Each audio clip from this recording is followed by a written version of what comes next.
Hello, everybody. Welcome to your Wednesday edition of The Expendable Show. I'm your host, The Expendable. I need to get some guests on here. I've been slacking. I haven't contacted nobody to see if I can get some people on. Yep, it's that time. Get your popcorn out.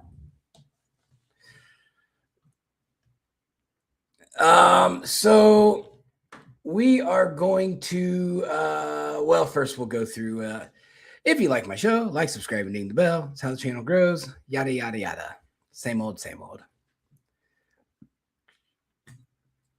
Let's get the sponsors out of the way. This episode is brought to you by Gatsby Trading Solutions and the Islamabad Telegraph. And don't forget, if you're in Atlanta for 4/26, we will be having a massive festival that I am part of the organization of, the 404-Day Weekend Music Festival. If you know anything about hip hop, YK Nice is going to be there, and Young Dro, and some of the old school legends of Atlanta. I don't know a whole lot about hip hop, but I know a lot about money. But that's that.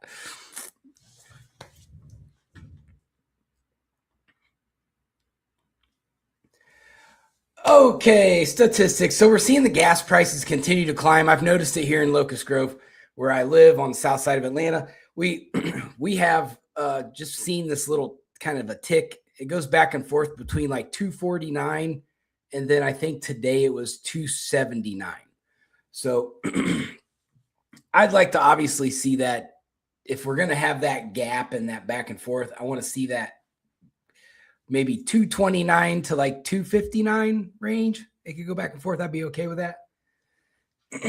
But we'll see. I think after the State of the Union address, which we're going to talk about in depth today, we're going to see a focus on the economy. I think we're going to see a big focus. There are going to be some things come out of that. So we'll see. Mortgage rates. So we're still at 5.875, which is nice. We're lower than the Biden administration by almost an entire percentage point. Same with gas. We're still 33 cents on average lower than the Biden administration. So for all these people that get on TV and go, look, the savings aren't there, we're not seeing it, people are not any better off. I disagree, because I'm seeing like the data. And I know this isn't the data of everything, but I know that car prices have gone down just a hair. Home prices have gone down quite a bit, actually. When you look at here in Atlanta, the houses that were going for $350,000 here, you can get for like the high twos, low threes now. So things are changing in the housing market. So there is changing, and I think people just need to stop listening to CNN and MSNBC and let the data speak for itself, because that's all they do, is they just manipulate the information. And if people say, well, CNN said that prices are going up, they must be going up. I don't know. Did you do your own research? I go get eggs. I can go get 4 dozen eggs for the price of what it was during the Biden administration. So I don't have like a whole lot of complaints. My energy bills are down. I don't understand where these major prices are coming from. Yeah, it's not going to be perfect in every sector of the economy. Like beef, I think is still a little high. That's something President Trump is very, very, he knows that is an issue. That's why he's trying to work out this deal with Argentina to create a competitor. If there's no competition, the brokers in the world will jack prices up on you. I know, I'm a broker. I do that. That's my day job. I know how that game works. And the idea of the broker is to maximize your profit potential without driving the customer away. So you've got to find that line and get in there and just dig in and get it. So I get it with the middleman in the agriculture industries. They're people like me are not good for economies. I'm going to admit that. That's the fact of the matter. However, what makes it helpful and profitable is companies don't want to go find business. They want to just do their day-to-day operations, and then the business just come to them. So there becomes a necessity for brokers to help bridge gaps.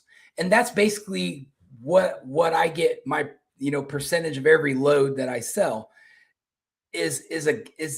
I'm just bridging the gap. I'm just taking two people who don't know each other, bringing them together and saying, hey, you want this, they have it, so let's make a deal. And then I just broker the deal. So that's kind of how it works. It's in the meat industry like that as well. And I think that having a competitor from a foreign competitor is going to be a good thing. It's going to drive our prices down because they're going to have to stay competitive. But there's going to be a breaking point because the farmers still have to make money. So they got to know, how much do I have invested into this cow? What's my bottom dollar profit for this cow? Because if that becomes the issue, then President Trump will have to cut off the competitor.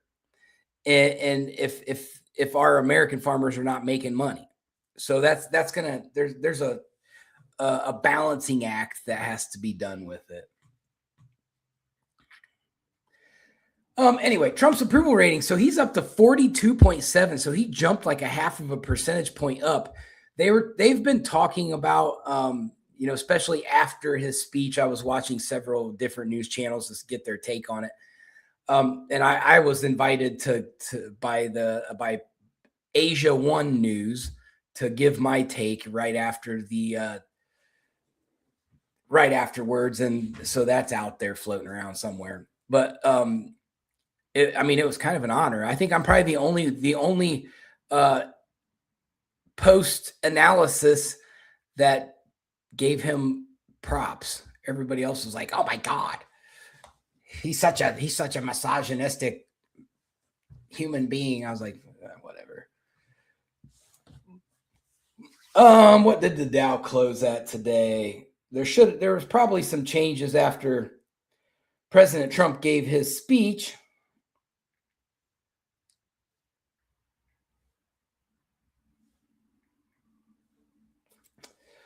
So the Dow Jones closed today at $49,482.15. So it had a rough start. It was like 49.2, and then it finished strong. So I think that shock value kicked in, and now it's recovering already. That's the stock market's so touchy. So I've been watching. I've been stuck watching, and I don't want to say stuck because it's enjoyable to me. But Netflix put on the newest season of Ancient Aliens, so I've been binge watching the shit out of it, and I can't not watch it. And it's weird because I've watched segments over the last, I don't know how many years they've been doing the show, like 20 years or something. I don't know. But I feel like every episode's about pyramids. So I'm like, dang, man, I might be an expert on ancient pyramids by now of all the episodes of Ancient Aliens that I've seen. But it's a cool show, man. Like I nerd out on stuff like that. So I'm like in alien mode right now. Like I want to know. President Trump said we're going to declassify some alien files. So I'm ready. I'm getting ready for my Ancient Aliens. I got all my information. I've been studying the hieroglyphs on the walls. I haven't gone that far, but so there's that. Nancy Guthrie, apparently just today, a little bit ago, there's some FBI action at her house. So I haven't seen, they're not saying what, but there's something happening. So I'm going to pay attention to that. Not like I have a choice. It's all they talk about on the news, but hopefully they've got a lead. Hopefully something good. What is wrong with these people? So we're going to break down the State of the Union address now, and then I'll get into some Kentucky stuff. There's quite a bit of stuff to get through on here, so it's going to take up most of the show, I would imagine. So President Trump delivered the longest State of the Union in modern history. It was about an hour and 48 minutes. It didn't seem like it was that long to me. I don't know. I've watched him talk way longer, I feel like. And it used it to project confidence, declare a national comeback, and defend his administration's record. He opened with the sweeping claim, "Our nation is back, bigger, better, richer, and stronger than ever before." And in my opinion, it is. I can't speak for every American, obviously. People have differing views. However, I believe that we're better now than what we were a year ago. I'm seeing it in my life. I'm seeing it everywhere. People are going to get bigger tax returns back. You're going to see it there. I'm interested to see what my business tax cuts are going to look like. So that's gonna be good. So the speech had a blend of like economic optimism. I think he was trying to map out like, look, we're doing some good things, but there's still work to do, and I'm not done. But you get these liberals, and they're constantly putting pressure on him, like we're not seeing results. We're not seeing results. You made a promise.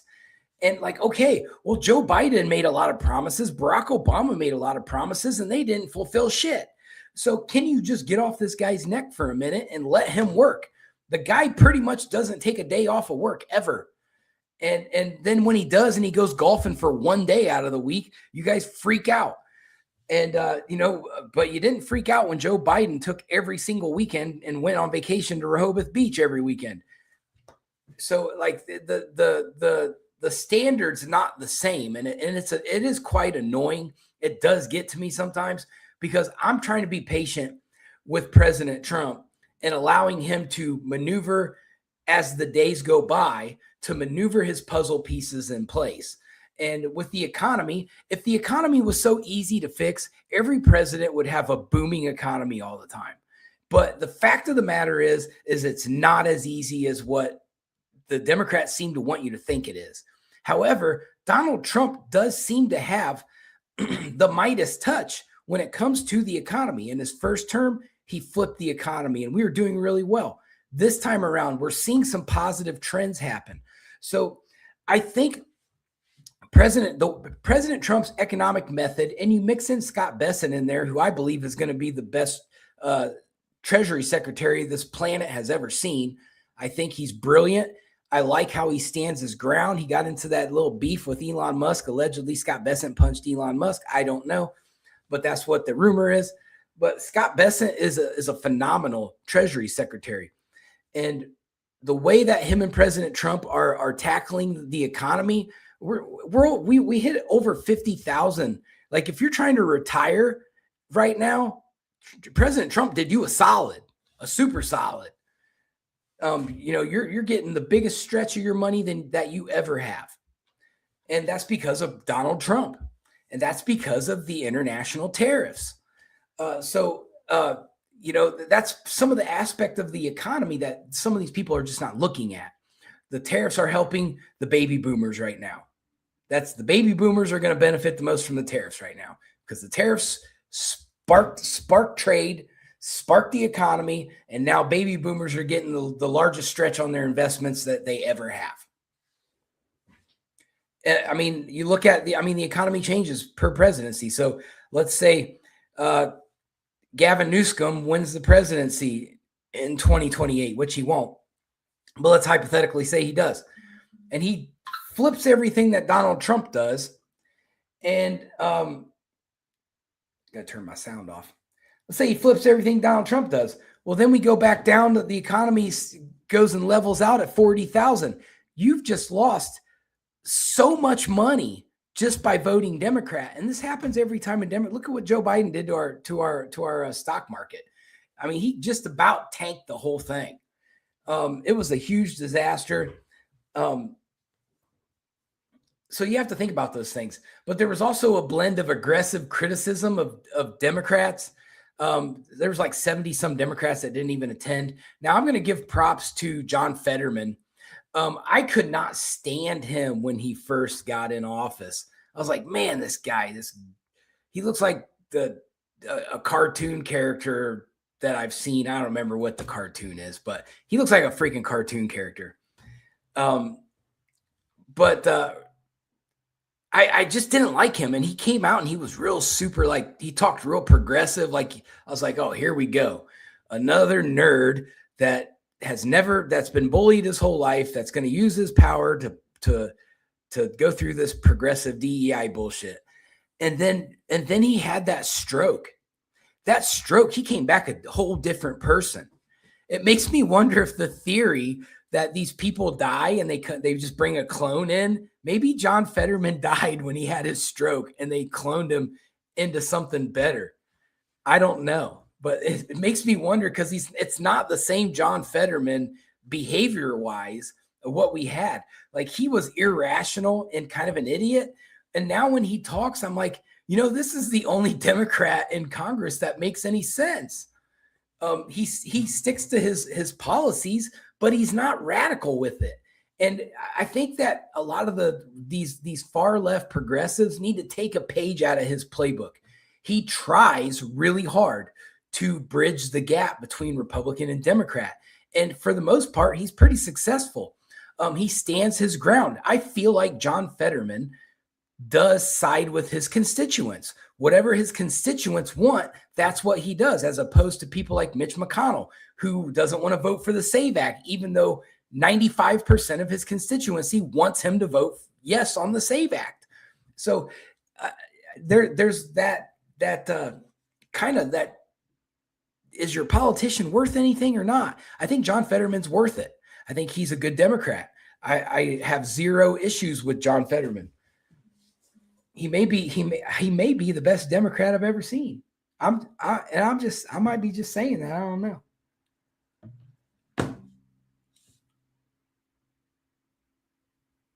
Yep. My dad said that him and my stepmom, they had a great tax return. He just told me, he said their tax return was awesome, thanks to Donald J. Trump. I haven't filed mine yet. I got to do a lot of stuff to mine. So there was also a blend, like Trump challenged Congress several times in this speech. And I'm glad he did. He put them on notice. And those were talking points that the right has been using since. He put the Democrats on the spot a lot, and they look stupid. A lot of people, I'm seeing some polling from independents, they were not happy with the Democrats not standing for several issues, including the big one that everybody's talking about, where the Democrats wouldn't stand for looking out for the rights of the American people over illegal immigrants. So that was a huge one, and rightfully so. That looked bad on Democrats. There's also a blend of like a showcase of moments honoring athletes and veterans. When the men's hockey team came in, I was like, yeah, that's what we need. We need these guys. You got what's his name? Hughes. He comes down. He still don't have a tooth. He's down there smiling. He's got one tooth missing. He's got his gold medal, and these guys are hungover because they got drunk, and they came in and they did their thing. And the Democrat media has done nothing but bash them for going and doing that. How dare you? How dare you? Those guys, that hockey team is unbelievable. They did something miraculous that not a lot of people can say that they did. And we should be honoring them and not criticizing them. They came in and said, we are apolitical. We are going to come in here and take our bow because we earned it. And that's what we need to take away from that. But the Democrats, like, oh, anytime anybody goes to visit Donald Trump, they're automatically treasonous to the socialist empire. So they're idiots, complete idiots. They want people to accept inclusivity, but as soon as you develop your own inclusiveness, they don't like you. Make that make sense? Doesn't. It never makes sense. These people never make sense. So Trump framed the U.S. economy as entering the golden age and a turnaround for the ages. I believe that's going to happen. I think by next year at this time, we will be seeing some major traction towards some major things. Some of these investments will start happening once he gets all this tariff stuff taken care of. That's going to start happening. He even put a little hint in there that he would like to take the tariff profits and eventually erase income tax. I didn't hear not one lefty media outlet say that. They didn't bring it up at all. I noticed it. I was like, whoa. If he can pull that off, that's huge. That's huge, because that's going to bring a lot of Americans to their knees, because we all believe that, for one, there shouldn't be any taxes without representation. No taxation without representation. For two, taxes are constitutionally illegal. And we've been dealing with it because it was a wartime.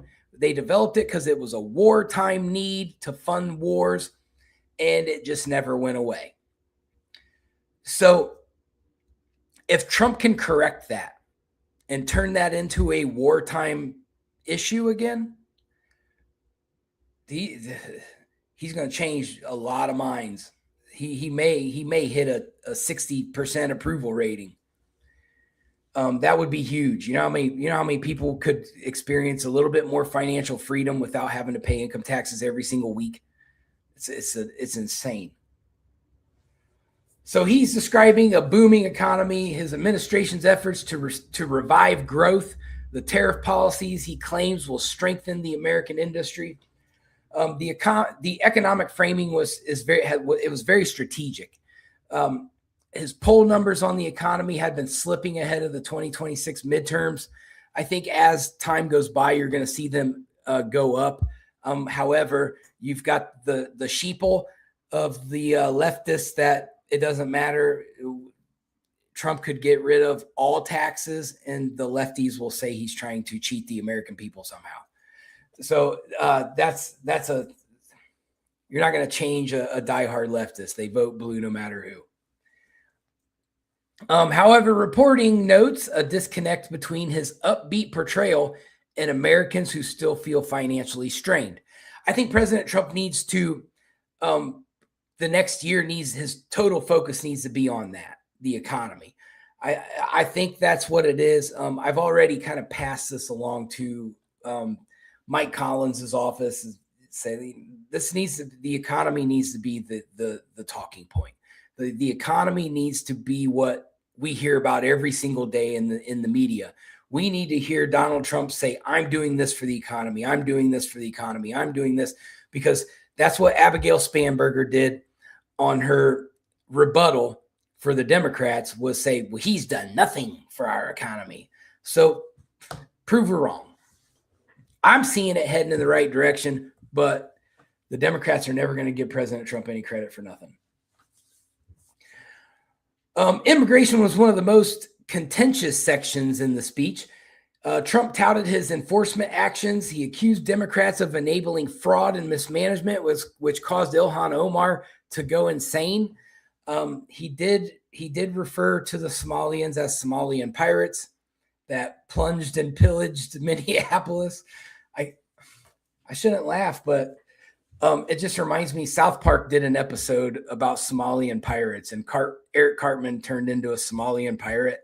And I can pretty much sing the song that he sang during that episode. I've seen it so many times. The Somalian pirates, but they went aboard this French container ship, and the French captain of this ship was scared. He was like, "Oh my gosh, the Somalian pirates are on our ship!" And Eric Cartman pulled out a toy lightsaber, and it made the French guy give over the ship like that. He's like, "Oh, lightsaber," because it's like a double conundrum. You've got the Somalian pirates, and then you got the French who just give up. They just retreat for everything. So South Park definitely gets their history right. It's it's amusing. I know that Somalian pirate joke probably offended a lot of people, but I referred it back to South Park, and that's what I about lost it when I heard him say that. I was like, oh my gosh, Eric Cartman. So the immigration was one of the biggest issues. Ilhan Omar lost her mind, started yelling stuff. I don't know what she said, but she was yelling. And Rashida Tlaib was yelling. Who knows? They're always yelling at something. The good thing is Alexandria Ocasio-Cortez was not there. She was at the she was at the cosplay convention outside. We're going to talk about that in a minute. So the lefties all say he just lied the whole time. I don't see lies because I literally watch politics, geopolitical positioning. I watch global economy. I watch global military interactions all day, every day. So they might be able to trick a lot of people who don't know any better, but they're not tricking me. I don't see lies and deceit. I see a guy who said, I'm going to do this, and he's gone out and done it. Now, there's unfinished business, yes, but I believe that he's got a checklist in the Oval Office of campaign promises and things that he's noticed along the way to fix, and he's checking them off. The border, what he did at the border that no other president in history could ever do, he did it in less than a year. Like, Can the guy get a little bit of credit for shutting the border down, something that every single president has tried to do and failed miserably at? Republican or Democrat, every single president tried to secure that border and couldn't do it. Donald Trump did it in less than a year. That's a big feat. Where everyone else has failed, he was successful. How? Because he just did it. I like Donald Trump because Donald Trump is competitive and he doesn't like to lose. And that's why he came back to run this time, because he couldn't get that loss out of his mouth. He couldn't get that election loss out of his mouth. So he wanted to come back with a vengeance and win, and he did. And he won by probably the biggest margins a Republican's ever won. And you got to give the guy some props for that. He's a champion. He's a fighter. Anyway, so he talks a lot about tariffs and trade. He defended existing tariffs. I'm in support of the tariffs, even though the tariffs are not really all that great for my business. I am one of those people that eat tariff prices. However, what I do is I take my focus away from the international trade market and I shop domestically. So that's the difference, because the tariffs make it just a little bit more expensive than what the old expensiveness that I used to see of the domestic product. So I go, well, that's too expensive now. I'll save my money and buy it off of the domestic companies. So I get it. I live in that world. I know how the tariffs work. I just change my focus. Don't buy so much from overseas. Buy it domestically, because it's now cheaper than it would be if I was to ship it all the way across the ocean with the tariff added to it and the shipping cost. I don't make any money that way. That's a loss. So shop domestically. The tariffs keep you shopping domestically. He framed them as tools to protect American workers. He urged Congress, which it does. I'm telling you, it does. The tariffs are great for the American worker. It urged Congress to support additional trade measures. They need to do this. Congress needs to do this. These Democrats need to, and some of the Republicans that are idiots about the tariffs too. These need to get codified. They need to allow the president to make those adjustments as he sees fit. Donald Trump has figured it out, and it's a huge success, and the Democrats hate it. Because they're so used to holding that over countries' heads, saying, well, I thought we were friends. We don't even charge you to bring your goods into our country. You know, that's not how it works. Like, we'll pay you, but you don't have to pay us. No. Let's get a reciprocal trade agreement and we'll pay each other. So now we actually make money. It's amazing how that works. The American taxpayer makes money. So NBC's real-time tracker highlighted tariffs as one of the dominant topics of the night. There were also foreign policy highlights. Trump touched on several global issues, including Venezuela's leadership crisis, which he seems to feel pretty comfortable about the position of Venezuela right now. He even referred to them as a partner. So I think he's got that situation under control. I know he's going to monitor it, but it does seem like the interim president is cooperating with the Trump administration, which is great. Venezuela has an opportunity to build that country up into something great.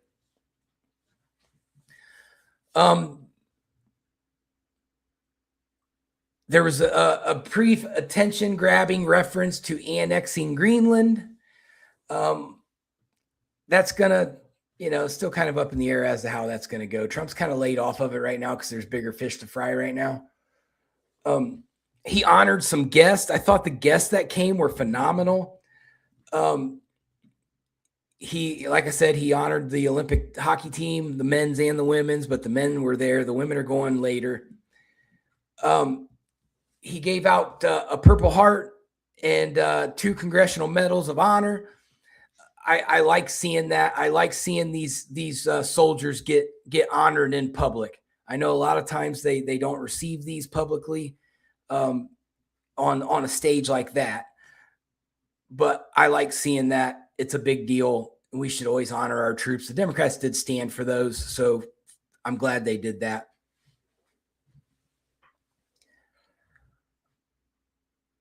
Oh, they got Jack Hughes on. He's got a hockey game tonight. He still is missing his tooth. So President Trump did a good job. He honored some of the people who were injured or killed due to illegal immigration violence. I do think that that's important. I know a lot of the Democrats shy away from talking about those things, but I think they're important because these are American families that are hurt. And as politicians, we should be looking after the American first. That's what America first means. That's what make America great again means. That's what, the American flag means. It means we look after each other. We take care of each other. We're Americans, and we're not doing that. We're not doing that at all. So we'll see. We'll see what happens. I started thinking some type of way, and I'm not gonna speak on it. It just makes me mad. So the chamber's reaction underscored the political divide. Republicans were loud and frequent applause. The Democrats were mostly silent, occasionally confrontational. They did stand for some of the obvious things. Elizabeth Warren stood when President Trump presented that he wanted to see the No More Insider Trading Act, and some of the people must have been looking at Elizabeth Warren, and she was like, "What? I want that." So there were some things that he did get them to agree on. That Insider Trading Act, that has to get passed. Now that we saw everybody in the crowd, everybody in Congress stood for that. Now it'll be interesting when they do the roll call to find out who voted no on it. Let's see how many people gave a standing ovation to that are going to secretly vote no on it. So let's get it presented and see if we can get this passed into law. We can get these clowns to stop using our government as a money-making tool.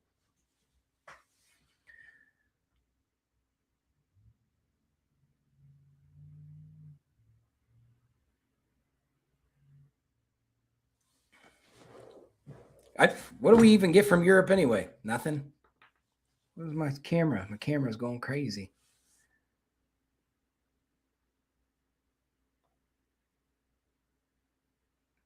Wrong camera.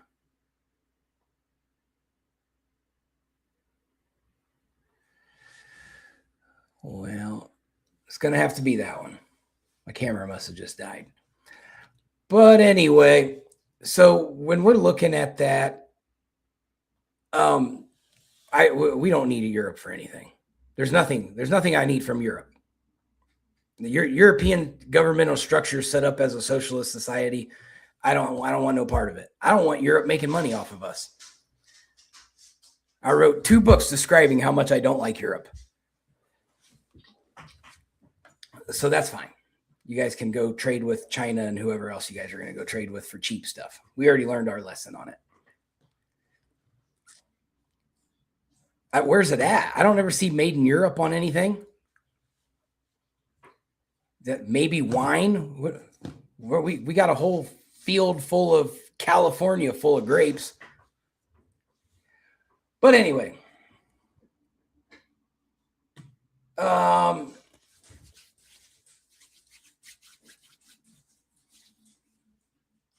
so the Democrats, we'll go into that. So they did a whole thing.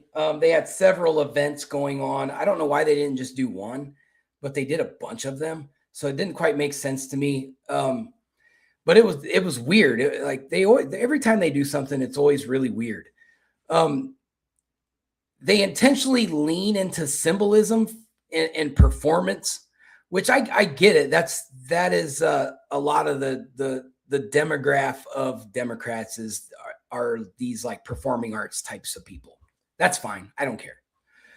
But like they come out and like you see the one guy, he comes out and he's in a giraffe outfit. He's walking around on the streets doing this and doing that. And he's wearing a thong. Like, how appropriate is that? Can we please stop with the craziness? And he's up there saying profanity and all this stuff. And it's like, man, is the left classless anymore? What is there class left? It just doesn't seem like it. Everything's vulgar and vile. Then they had the other event that had a bunch of frog costumes. People in frog costumes. I didn't get that. Like, what is up with the frogs? Like, we had a cosplay convention. I just don't understand it. They had all these visual things going on that I think they overdid it. I would have been like, you got to remember, we're in a world full of ADHD people because of all the crazy chemicals we put in our food. So that's going to be an overstimulus kind of situation for a lot of the people in the crowd. And probably the only thing they remembered was frogs and Giraffe Man. I don't know. But what their strategy is, so they are speaking to their base, and that's what their base does. It's a younger base. Somehow it's turned into a younger base. You're seeing the Nancy Pelosi's and the Chuck Schumers are no longer relevant, and it's shifted to the Progressive Caucus and this younger base. And that's fine. Your party's going to evolve. The right evolved. There's some pros and cons of that as well. However, there's still some issues there. But the left is changing. They're changing into something that's going to be permanent for quite a while. And it's something that we're going to have to adjust to, because these older guys that are supposed to be the resistance against keeping the progressives from getting too powerful, they aren't strong enough anymore to prevent that from happening. So the moderates like John Fetterman are going to get ate up in the Democrat Party now. He's eventually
All right. How is it now?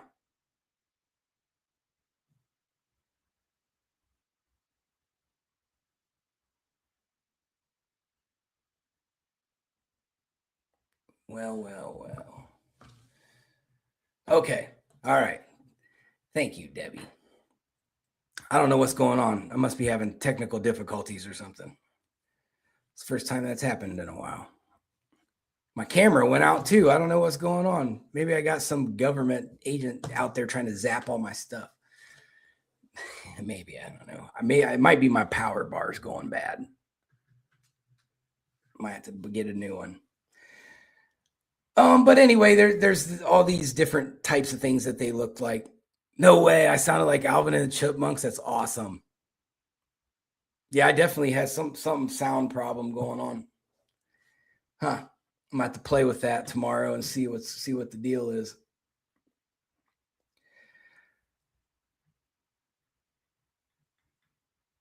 So Abigail Spamberger, she was the rebuttal. People are gonna watch it and go, "What the heck is going on? Did he have some helium ingested?" But Abigail Spamberger, she gave the Democrat rebuttal. I'm not a fan of hers. She lied to her constituents, said she was a moderate, and then came out and did a bunch of progressive stuff like right off the bat. She's a bum. But I call her spam burger because she's fake meat. So that's what we all should call her, spam burger, because she's a fake. And nobody likes spam. I don't. I can't stand it. Thank you, Rachel.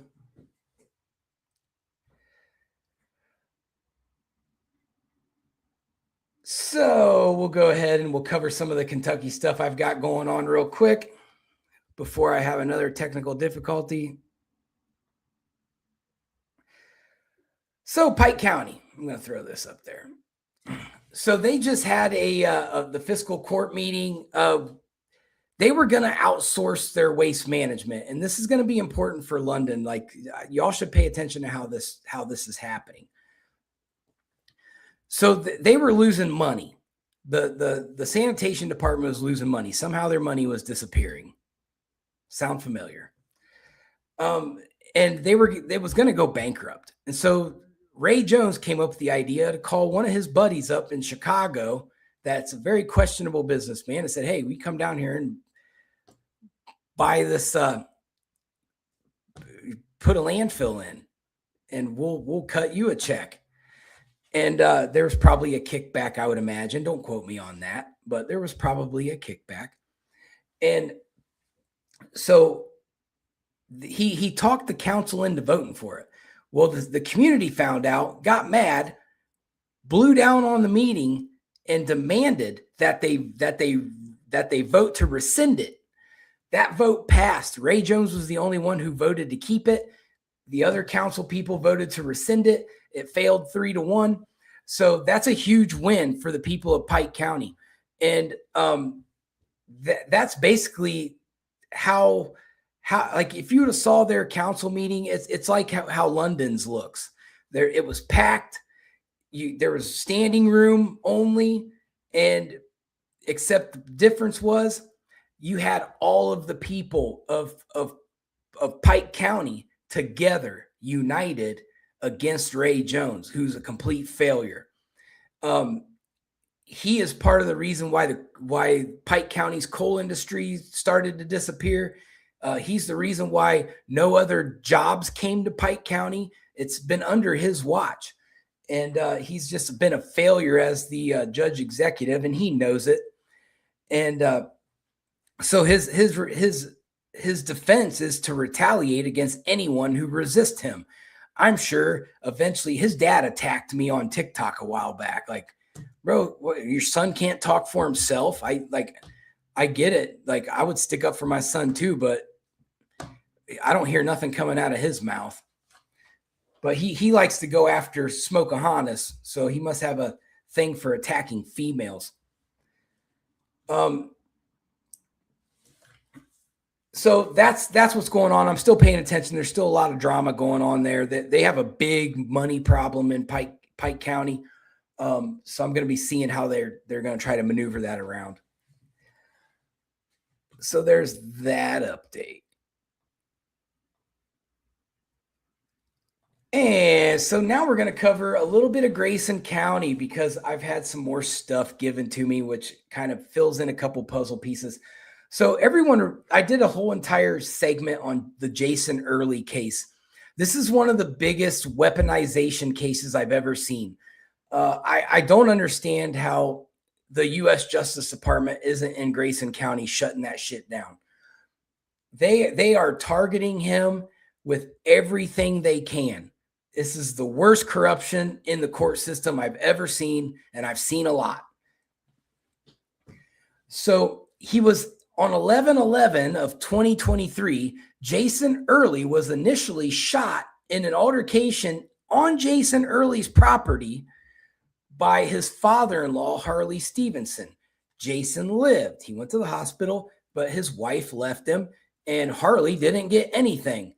So he is a flight paramedic, and at one time he was down on his luck. He lived in a camper on the property, and his license had that address on it. So the prosecutor said, well, his license says he lives there, so the castle laws apply to him. But no, he had moved out months before this happened. So it wasn't his residency. The castle laws no longer applied to him.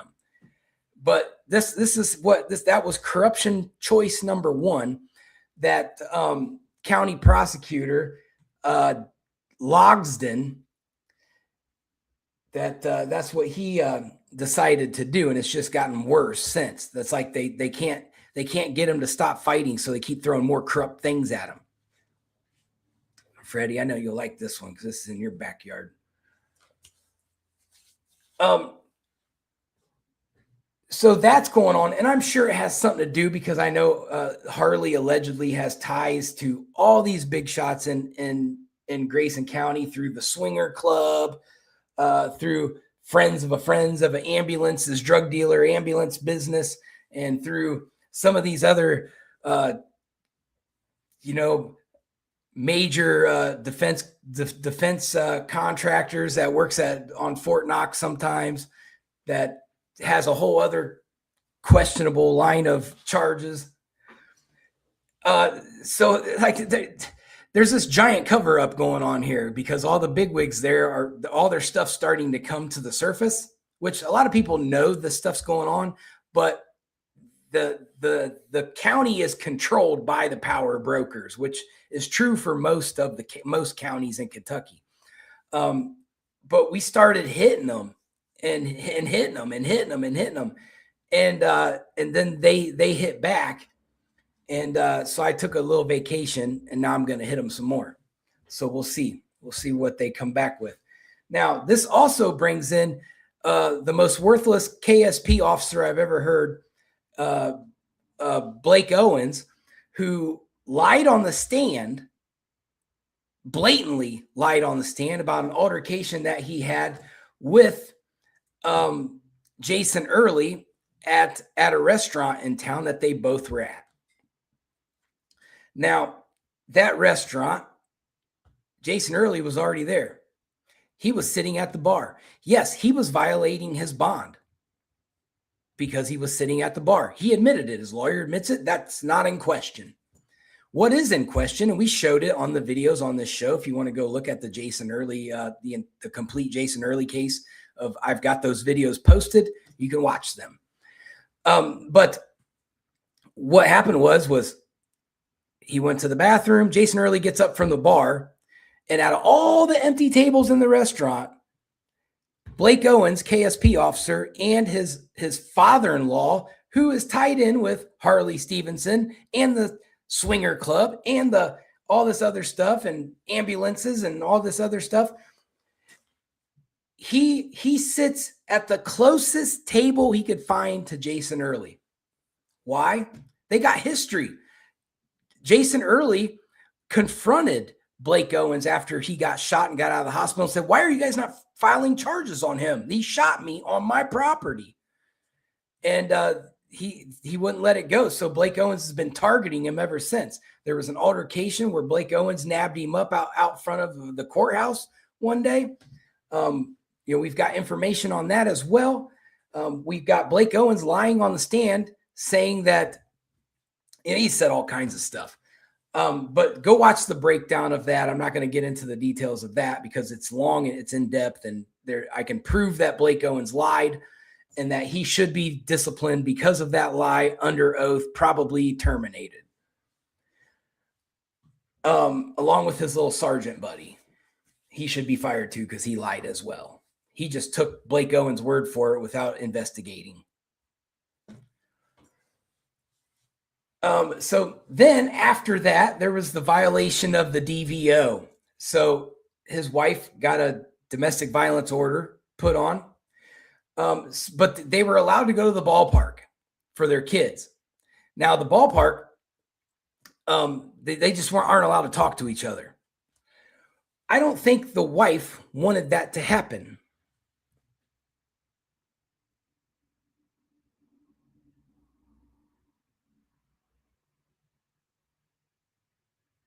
Oh my gosh.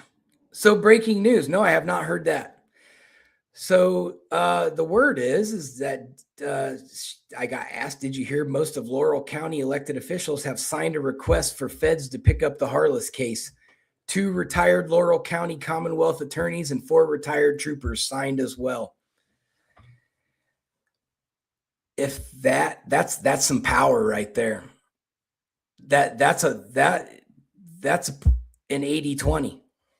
That's an 80-20. Now back into this. I'm gonna do some digging on that and get some facts tomorrow, and try to confirm all that and make a video. But so what happened was the domestic violence altercation. So basically, I don't think Jason's wife Dana wanted him there. So she calls the Litchfield Police Department and says, hey, there's a DVO and Jason told me at the ballpark that we can co-parent. This isn't about you. And granted, this was 6 months after he got shot. So the arresting officer, Wally Ritter, he comes out. They issued a summons, from what I understand. And I'm going, this isn't valid.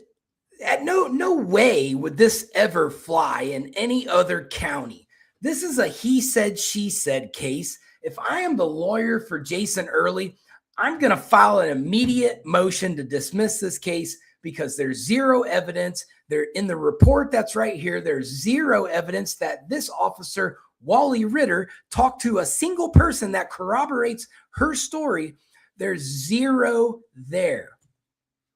Other than an angry ex-wife that doesn't want her ex-husband at their kids' ball game.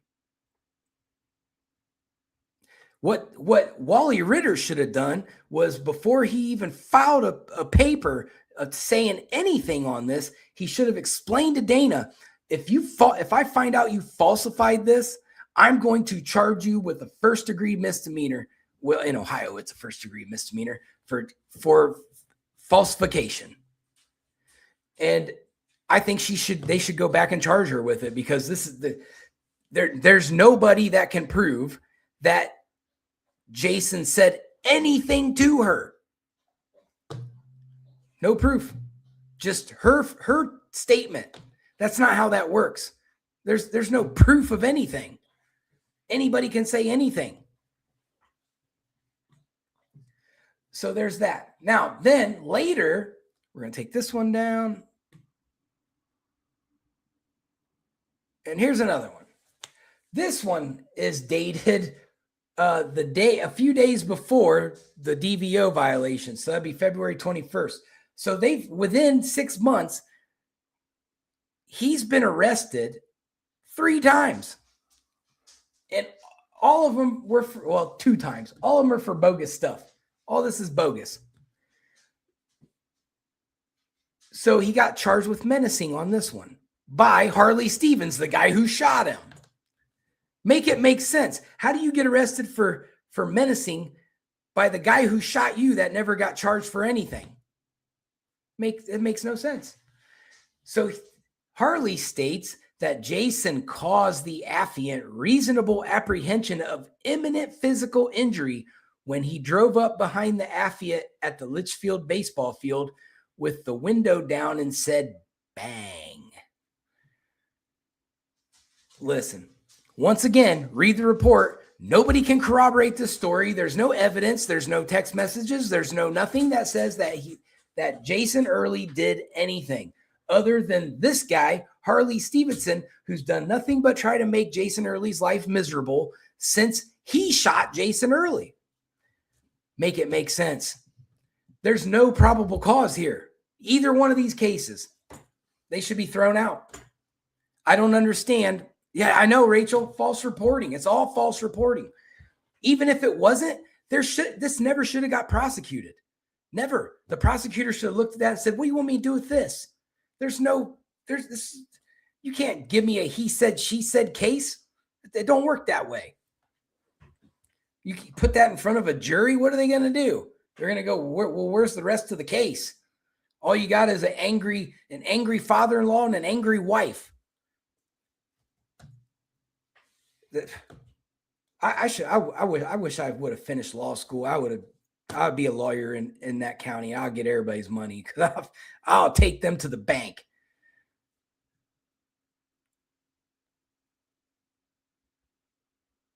Yep. Yeah. There's a difference. Like there's real situations of domestic violence that need reported. And then there's people who use the domestic violence laws to play games. And I think that's what we're looking at here. And I know I'm going to take some criticism from some of the elitist people, but I don't care. I don't care because I've seen what lawfare looks like firsthand. I've seen how people can manipulate and maneuver and falsely charge people for stuff just by throwing bullshit in front of a bullshit grand jury that they've hand selected. I know what it looks like. And that's what's happening here. I still stand by my true words that Jeremy Logsdon needs removed from office. He's a clown and he's not fit to try cases. If these are two cases, if this is the system that he's bringing to the people of Grayson County as far as how he prosecutes cases, everyone's at risk of going to jail for false charges. Everybody is. No one's safe. It doesn't matter. There's no defense that can help you because he's manipulating the laws how he sees fit and not following KRS.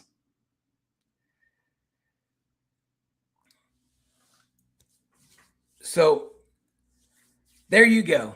There's my rant for the day. I hope everybody enjoys my Chipmunks rant at some point in the video, but I'll be back on Sunday. I'm going to try to get all my audio and video problems solved by then, but everybody be safe. Know your surroundings. Watch out for the crazy lunatics out there. I'm out. Peace.